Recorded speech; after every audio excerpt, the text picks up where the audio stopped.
たぬきさん、暇だし神経衰弱でもして遊びましょうよ。そうだね、暇だし遊ぼうか。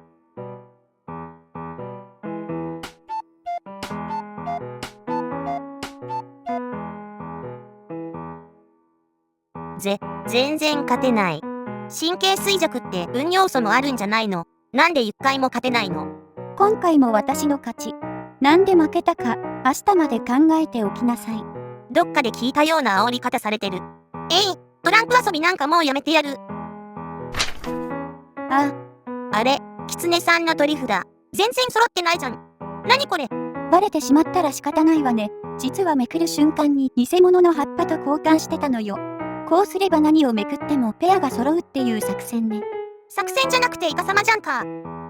やっぱりたぬきさんをからかうのは面白いわね。どうして僕ばっかりこんな目に？だって昔からキツネは賢くて神聖なもの、タヌキは畑を荒らすおっちょこちょいな生き物って、そういうイメージがつきものじゃない。否定できない。それに、この前ツイッターでも話題になったけど、タヌキの生態がひどいって同情されてたわよ。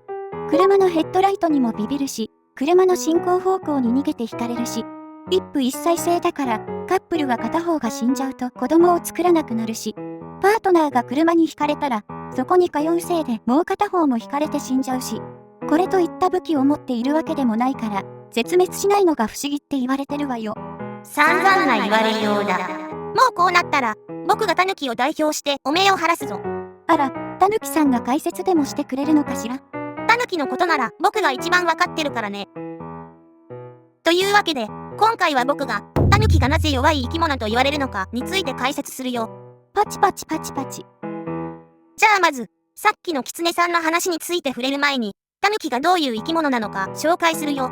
よろしくお願いするわ。タヌキは、哺乳綱、食肉目、犬科タヌキ属に分類される食肉類の生き物で、実は世界的に見れば珍しい生き物で、日本などの東アジア、ロシア東部などの山野に生息しているよ。あら、どこにでも現れる生き物じゃないのね。もともとは、アジア圏だけで自然に分布していて、それ以外の赤色の部分は持ち込まれたものが野生化したところだね。体長は50から80センチ、体重は2から8キロほどで、中型の犬よりやや小さいぐらいなんだ。みんなのイメージだと、毛がモフモフでずんぐりむっくりしたのを想像すると思うけど、夏場と冬場で毛の長さは大きく変わるから、夏毛の姿を見たら結構びっくりされるんだ。何この痩せ細ったタヌキは。これ、別に痩せてるわけじゃなくて毛が変わっただけだから普通に元気なんだけどね。そして日本には2種類のタヌキが生息していて、本州と九州にいるのがホンドタヌキ。北海道にいるタヌキがエゾタヌキだけど、たまに関東などの都会にも出没してるよ。ということは、北海道に行けば、キツネとタヌキを見ることができるのね。さらっと自己アピール挟まないでよ。普段は森の中や水辺で生活しているから、日本の田舎だと頻繁に目撃されるけど、山を切り開いた道路なんかにもよく現れるから、それで車にひかれちゃうことが頻繁にあるんだ。人間の生活範囲と動物の生息範囲がどんどん近くなってる弊害で。そして、さっきのキツネさんの話でもさらっと出てたけど、夜によくひかれてしまうんだ。というのも、僕たちタヌキは夜行性の生き物で、車に気づかれずにはねられることが多いんだ。夜間は特に車もスピードを出すし、夜の森だと周囲に明かりもないからね。そうだね。人間にとっても瞬時に判断できないし、タヌキにとっても夜の道路はとても危険だね。特に、春から夏にかけての5月頃は子供も大きくなって、林道で狩りの仕方なども教えるから、子連れの家族がよく道路脇で歩いているのを目撃されたりするね。特に、子供のタヌキは警戒心が薄いから、そのまま道路に飛び出してきたりしてひかれちゃうんだよ。でも、そこまで車にひかれやすいって、何か致命的な欠点があるんじゃないかしら。車の進行方向にダッシュしたりするって人間にも言われてるじゃない。そもそもこれは、タヌキに限った話じゃないんだよね。夜目が利く動物たちは、わずかな光でも取り込めるように目が発達しているわけで、そんなところに車がハイビームを照らしてきたら、眩しすぎて何が起きたかもわからなくなるんだよ。人間だって暗くして寝ている最中に、急に部屋を明るくしたら眩しくて目が開けられないよね。確かに明るすぎて目が痛いぐらいよね。だから、大抵の生き物はフリーズするか、動きやすい前方もしくは、足元に暗がりがある車の方に飛び込むんだ。自然界だとそもそも、敵や危険に直面した時に背を向けてダッシュするのは死を招くからね。そう言われれば、どんな生き物も負けを察知した時には前を見ながら後退していくわね。この習性は、ほとんどの動物に当てはまるから、タヌキがひかれやすいんじゃなくて、正しくは、タヌキのいるところに車が出やすくなったというのが正解じゃないかな。調べたところ、タヌキの事故件数は1985年には2300件だったけど、高速道路の発達もあって、1993年には8500件に増加。現在だともっと多い数字が被害に遭っているんじゃないかな。あら、それはとても悲しい事実ね。傾向としては、西日本の方が事故が多くて、10から11月の子供が独り立ちする時期に多いみたいだから、もし夜間の高速道路を運転する人は注意してくれると嬉しいな。そして、パートナーが死んじゃうと子供を作らなくなるって話だけど、この話も掘り下げる前に、タヌキがどういう周期で繁殖しているか解説していくね。気になるポイントね。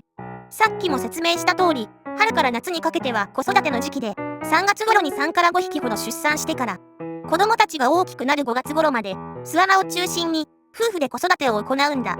夏になると子供たちも食べ物を自分たちで見つけられるようになって、秋にはそれぞれの道を進むんだ。それぞれの道っていうのは？タヌキは、大人になっても親の近くで生活するのもいれば、遠くで生活するのもいるんだ。まるで人間みたいな生態をしてるわね。そして、冬になるとそれぞれつがいのパートナーを見つけて繁殖をする、というのがタヌキの一年だね。そして、タヌキの一番特徴的な部分は、その社会性の高さにあるんだ。社会性？タヌキさんいつも、私以外の人と話すときに人見知り発動してるじゃない。そんなことないよ。タヌキは基本的に、家族単位の群れで生活していて、家族思いの性格をしているんだよ。子供がブロック塀を登れなかったら必死に手伝ってあげたり、仲間のためなら体を張って助けるんだよ。そもそも生涯で、一人のパートナーしか選ばない一夫一妻制を選ぶのは、哺乳類の中でもたったの 3% で、オスもしっかり子育てに参加して餌を運んだり、メスと子供の毛づくろいをしたり守ってあげてるんだ。思ってたより愛情深い生き物だったのね。だからパートナーがいなくなってしまうと、かなりのショックを受けるし、何度も事故現場に訪れるんだ。とりあえず交通事故に遭う理由も、パートナー思いということも分かったけど、結局、それらしい生き残る武器がないのに絶滅しない理由があるのかしら。ダイレクトな質問だな。でも、タヌキが生き残るために持っている武器は、大きく3つあるんだよ。ほう、どんなものなのかしら。まず1つ目は、食べ物の確保のしやすさだね。タヌキは雑食性で何でも食べるんだ。自然界だと果物、木の実、爬虫類、ミミズ、ネズミ、鳥とか。人里に降りてきて、田んぼの作物なんかも食べるんでしょ。まあ、あれだけ美味しそうなものが近くにあったらそりゃもう。とまあ、土地開発とかで森林がなくなっても、何でも食べるから飢え死にすることがないんだ。都会だとゴミを漁ってむしゃむしゃしてるものね。それも否定できない。そして2つ目の武器は、義手だよ。それって死んだふりのことかしら。そうそう、死んだふりだと、アナグマやオポッサムが有名だけど、タヌキも義手をするんだよ。突然掴まれたり、大きな音を聞いたり強い刺激を与えられると危険を回避するために動きを止めるんだ。こうすることで油断した捕食者から逃げることができるんだ。車のライトを浴びて硬直するのも同じ原理かしら。その時もびっくりして固まることがあるから危険なんだけどね。ちなみに、寝たふりのことを、タヌキ寝入りということがあるけど、これは、猟師に猟銃を撃たれた時に、大きな音にびっくりして硬直した時の姿を例えて生まれた言葉なんだよ。あら、そうなのね。でも海外だとフォックススリープ。つまり、狐寝入りという言い回しもあるのよ。そうなんだ。まあ海外だとタヌキはほとんどいないからね。そして、3つ目の武器は、美味しくないこと。自分で言ってて悲しくないのかしら。これも一種の生存戦略なんだい。でも、狐と違ってタヌキはタヌキ汁っていうのもあるらしいじゃない。ということは、タヌキ肉って結構美味しいんじゃないのかしら。タヌキ汁は必ずしもタヌキ肉を入れた汁物を指す言葉じゃなくて、こんにゃくを入れた味噌汁を指すこともあるんだ。そして、日本では昔から、タヌキと姿のそっくりなアナグマをタヌキと混同していたらしく、文献上のタヌキ汁はそもそもアナグマ汁だった可能性が高いんだ。見比べたら、全然タヌキさんと似てない気もするんだけど。正面から見たら全然違うけど、逃げる後ろ姿は似てるからね。そして、肝心のタヌキ肉の味は獣臭くて、お酒や生姜、ニンニクで臭みを消さないと食べられなくって。カツやステーキなんかは噛めないほど硬いし、匂いが強いから吸い物にも合わないんだ。ふむふむ、香辛料を混ぜた肉団子は美味しいらしいわね。そこまでして僕のこと食べたいの？とまあ、タヌキのお肉は美味しくないから人間に狙われることがなくて、それで一定の個体数を維持することができてるんだよ。確かに自然界で一番の天敵は人間でもあるものね。これが、僕なりのタヌキが弱くない理由だよ。タヌキはタヌキなりに生きる術を持ってるし、必ずしもか弱い生き物じゃないんだ。これで、タヌキのイメージはちょっとは変わったんじゃないかな。確かにこれで最弱の生き物扱いはされなくなるかもしれないわね。この動画をきっかけにタヌキの認知度がアップして、僕もモテモテに。認知度アップ。たぬきさん、あなた Google で画像検索すると、15枚中5枚しか本人の画像がないし、完全にアライグマと混同されてるわよ。なんてひどい扱いなんだ。今日の動画はここまでです。